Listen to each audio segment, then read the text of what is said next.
Confessions 21. The same applies to our interpretation of the words that follow. Of all the truths which I have listed, each of us chooses one or another to explain the meaning of the phrase. The earth was invisible and without form, and darkness reigned over the deep. One man says that this means that the corporeal thing which God made was still only the matter of corporeal things, and that it was without form, order, or light.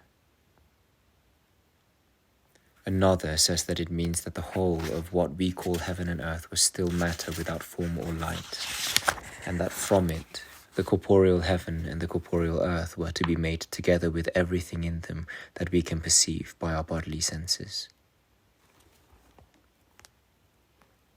Another says that it means that the whole of what we call heaven and earth was still the matter, without form or light, from which both heaven, that is the heaven which we can only understand in our minds, and which is elsewhere called the heaven of heavens, and earth, that is all corporeal nature, including the corporeal heaven above our earth, were to be made.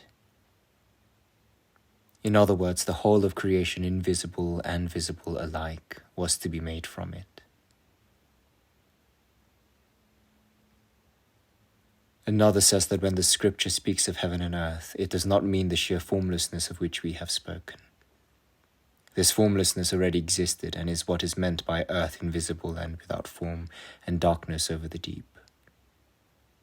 From it, as scripture tells us in the first sentence, God made heaven and earth, that is, the spiritual and the corporeal creation.